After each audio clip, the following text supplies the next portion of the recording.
ಪೌರ ಕಾರ್ಮಿಕರು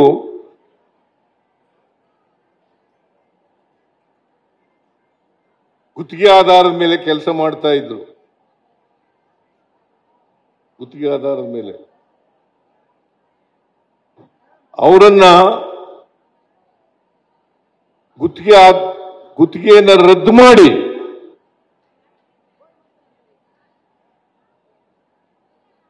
ಪುರಸಭೆಗಳು, ನಗರ ಪಾಲಿಕೆಗಳು, ನಗರಸಭೆಗಳು ಅವರ ವತಿಯಿಂದಲೇ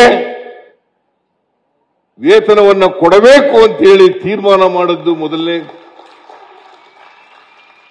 ಅದಕ್ಕೆ ನಾರಾಯಣ ಕಾರಣ.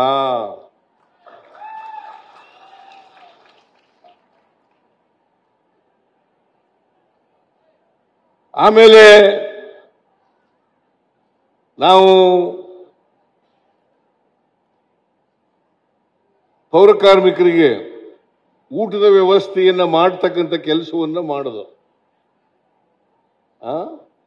ಬೆಳಗಿನ ಉಪಹಾರ, ಬೆಳಗಿನ ಉಪಹಾರ ಹೌದೇನಮ್ಮ? ಉಪಹಾರ ಮಾಡ್ತಕ್ಕಂಥ ಕೆಲಸವನ್ನ ಮಾಡೋದು. ಮೈಸೂರಿನಲ್ಲಿ 524 ಮನೆಗಳನ್ನ ಪೌರ ಕಾರ್ಮಿಕರಿಗೆ ಮಾಲೀಕರನ್ನಾಗಿ ಮಾಡ್ತಕ್ಕಂಥ ನಿರ್ಣಯವನ್ನ ತಗೊಂಡು, ಅದಕ್ಕೂ ನಾರಾಯಣನೇ ಕಾರಣ. ಅದಕ್ಕೂ ನಾರಾಯಣನೇ ಕಾರಣ.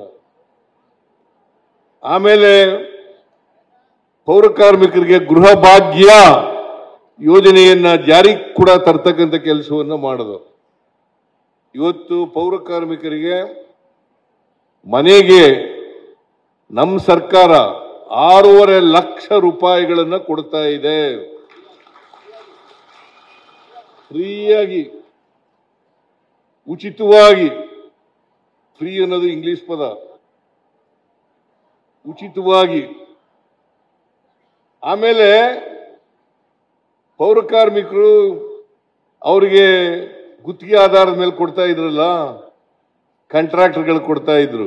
ಅವ್ರು ಸರಿಯಾಗಿ ಸಂಬಳ ಕೊಡ್ತಿರ್ಲಿಲ್ಲ, ವೇತನ ಕೊಡ್ತಾ ಇರಲಿಲ್ಲ. ಅದಕ್ಕೆ ಇವರಿಗೆ ಮಿನಿಮಮ್ ವೇಜಸ್ ಆಕ್ಟ್ ಅಪ್ಲೈ ಆಗ್ತಾ ಇರಲಿಲ್ಲ. ಮಿನಿಮಮ್ ವೇಜಸ್ ಆಕ್ಟ್ ಪ್ರಕಾರ 7,000 ರೂಪಾಯಿ ಇದ್ದಂತ ಸಂಬಳವನ್ನ 17,000 ರೂಪಾಯಿಗಳಿಗೆ ಮಾಡಿದಂಥದ್ದು ಸಿದ್ದರಾಮಯ್ಯ. ಹೌದಲ್ಲ?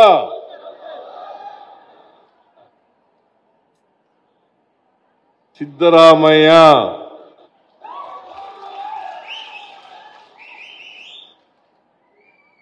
ಮತ್ತೆ ಪೌರ ಕಾರ್ಮಿಕರು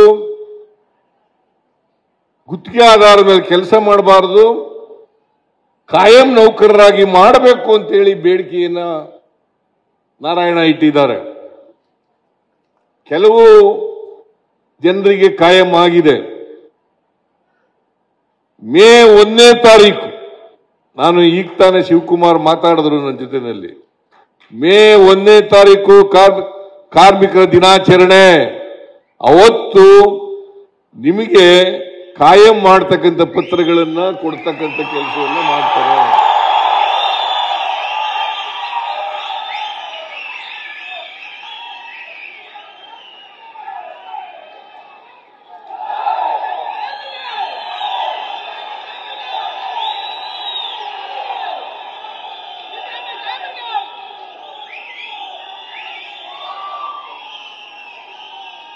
ಯಾಕಂತಂದ್ರೆ ನೀವು ಸ್ವಚ್ಛ ಮಾಡ್ತಕ್ಕಂಥ ಕೆಲಸ ಮಾಡ್ತಕ್ಕಂಥವ್ರು. ಈ ಸ್ವಚ್ಛ ಮಾಡೋದ್ರಿಂದ ಆರೋಗ್ಯ ಸುಧಾರಣೆ ಆಗ್ತದೆ, ಪರಿಸರ ಉತ್ತಮವಾಗ್ತದೆ. ನೀವೆಲ್ಲರೂ ಕೂಡ ಸ್ವಚ್ಛತೆಯೇ ನಮ್ಮ ಕಾಯಕ, ನಮ್ಮ ದೇವರು ಅಂತೇಳಿ ನಂಬ್ಕೊಂಡಿರ್ತಕ್ಕಂಥ ಯಾವುದಾದ್ರೂ ವರ್ಗ ಇದ್ರೆ ಅದು ಪೌರ ಕಾರ್ಮಿಕ ವರ್ಗ. ನಾವೆಲ್ಲ ದೇವಸ್ಥಾನಗಳಿಗೆ, ಚರ್ಚ್ಗಳಿಗೆ, ಗುಡಿಗಳಿಗೆ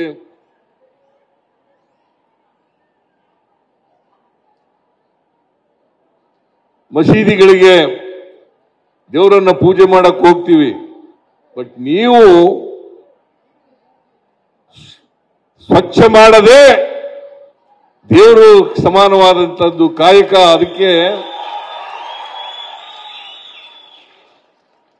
ನೀವು ಕೂಡ ಮನುಷ್ಯರೇ, ನೀವು ಕೂಡ ಎಲ್ಲರಂತೆ ಸಮಾನರು. ಆದ್ರೆ ಕಾಯಕ ಮಾಡ್ತೀವಿ. ಅದಕ್ಕೆ ಬಸವಣ್ಣನವರು ಹೇಳಿದ್ರು, ಕಾಯಕವೇ ಕೈಲಾಸ. ನೀವು ಮಾಡ್ತಕ್ಕಂಥ ಕೆಲಸ ಕಳಪೆ ಏನಲ್ಲ.